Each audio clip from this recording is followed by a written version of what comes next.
SportsTissueBox.com. SportsTissueBox.com. Get your SportsTissueBox.com. Football season is here, and what better way to commemorate the season than to grab your sports tissue box now at sportstissueboxes.com. Whether you're celebrating the thrill of victory or agony defeat, sports tissue boxes are there for both young and old. Grab your sports tissue box now at sportstissueboxes.com. Call them, baby, the Mets are here. Right here for you. Right. All right, man. So we remember Ice Cube. He went on the podcast tour run. We were hoping to have him have some things behind the scenes going on. In effort to have him, we didn't have him. But in setting up and getting ready for that interview, I was thinking to myself, like, damn, NWA was Ice Cube's start. It was the start to the music, it was start to the movie, start to everything. But it's also kind of coined as the birth of gangster rap. And when you look at Ice Cube, when you think of Dre, when you think of what they were doing, they were highlighting the street and was highlighting what was going on in the inner cities. Right. But they wouldn't consider themselves gangsters or gangster rap or be demonized the way it is now. Look where gangster rap is gone. Right. So didn't get to ask him that, but I thought it was dope that while on X, one of his fans brought it up. And I was like, damn, here we go. We're going to talk about it. So dude named B said, was NWA part of the agenda to destroy conscious rap, which was growing in popularity at the time, and promote sex, violence, and gangster behavior amongst the youth? Great question. To Ice Cube's response, no. NWA started out as a straight underground rap group with no expectations or commercial success. Fans and the media turns us into a mainstream juggernaut. Now, on another question involving hip-hop, brother named Doc Knight said, unfortunately, music did play a part with the crack being pumped into our black and Latino neighborhoods, where Ice Cube responded, bullshit. Crack was in the neighborhoods a decade before gangster rap. In the 70s, they called it freebase. So it was heroin, weed, mollies, gangbanging, drive-bys, pimping and hoeing, dropping out of school, young girls getting pregnant, cussing, and using the word nigga. It was all here before NWA. Right. Your thoughts, man? I mean, first, when you look at gangster rap, you got people like Schoolie D, Ice-T, Scott LaRock. You know, some people will put them in that. Definitely Schoolie D. You know what I mean? That people say that kind of got, things ushered in. But as far as like us, when we were younger, we heard the NWA. Mm-hmm. You know what I mean? I didn't really, really know who they was till I got older, but I definitely remember hearing, the songs. Here's what I'll say to that. For that's one thing, but the other part I think is a bigger issue is when Ice Cube is saying this BS as far as, that all this stuff was in the community, which may be true, but it's something called marketing and promotion. And even though it was there, right? Once you get people that people revere, look up to, superstar status, the rappers, whatever, they start talking about something, glorifying, whatever the case may be, then now becomes an epidemic of something that people want to try. Right. Remember Molly? You know what I mean? You see now that any major liquor company, most of them, not all, are running to rappers to promote their company.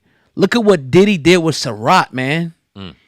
He turned that company into a damn near $1 billion company. We thought he owned it. Yep. Right.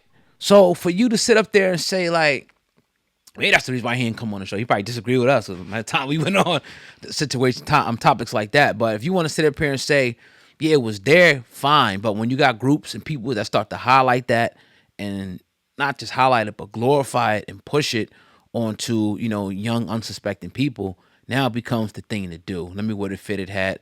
Let me do this. Let me do that. Let me try this. Let me go sell this because he said he making money off crack rocks and shit. So, all right, shit.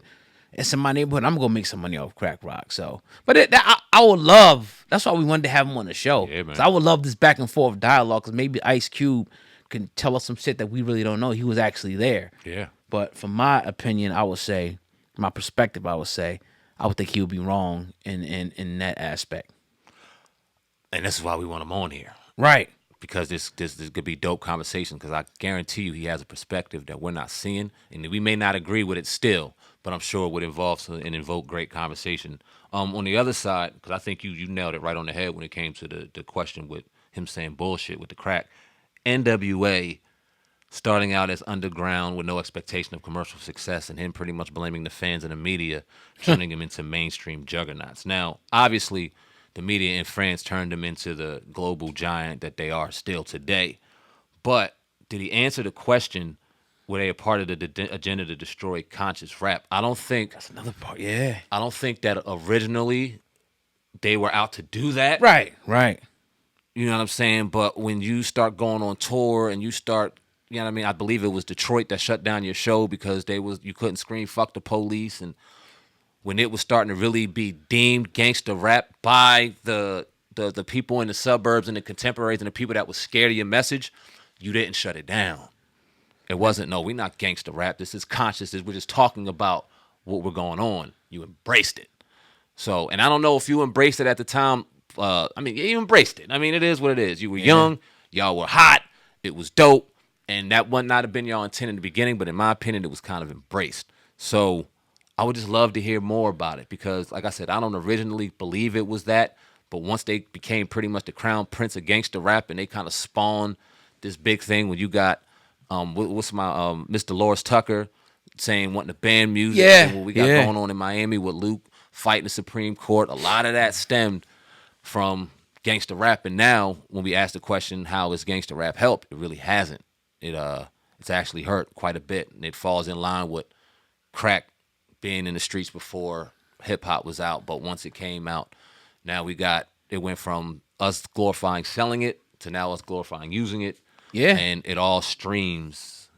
It's an IV drip through hip hop. So Yeah, that's a great point. And I think more so, I would say he's a little correct about the media. Yeah, in this aspect of the media taking what you were talking about and pushing that out there, and then people start to love it. Right. You know what I mean? Because they can't make you love anything. Right. But once it's they got you out there, and people started to love that, and just so happened that they were indirectly used.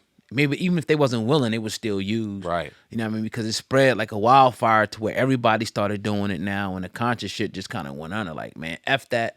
Wearing a dashiki shit, nigga. I'm wearing a gold chain, and I'm fucking bitches, and I'm selling crack. Yeah. That's what the message came. Instead of fight the power. Right. That's what it became. And I wonder what Cube's conversations were like behind the scenes, because obviously a brother like Easy, maybe some other MC Ren, maybe some of the other ones, Shen, what's that man? Is it MC Ren or MC Shen? I don't know, I probably fucked that up. Ren, they're gonna kill me.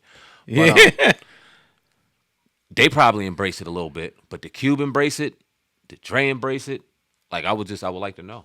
Yeah, man, it'll be a good conversation to sit down, maybe like Ice Cube, maybe like Public Enemy, you know what I mean? These different groups, all the groups like that was a so-called gangster, and then all the groups that was like the so-called conscious groups. Right. They sat down and had a formal discussion and talked about this candidly, you know what I mean? And not under the guise of sponsorship, so you can't say certain stuff, but actually let us know what it really was, man, because they was actually in it, and they was there. And watch somebody do that now. Watch, bring them all together and sit down and talk and shit. You know it. Like Vibe or something, or MTV, and one of them big complex. You know what I mean? You know it's coming now. Hey, well, you're welcome. Right. You're welcome. But yeah, I think that's dope. That's dope conversation, though, man. I'm glad the Ice Cube said that, though. Definitely. I'm glad he answered it. And he answered it. He went right at it. You know what I'm saying? He didn't shy away from it. I think that's dope. And I would just like to know more, you know what I'm saying? Because that's a pretty deep conversation when you talk about hip-hop and where it's at today and where it started as far as gangster rap is concerned. Right. And him being right there at the forefront of it, you know what I'm saying? And being the person that he is, I would just like let her know his thoughts on it. But For sure. We'll see. Yeah. Got anything else?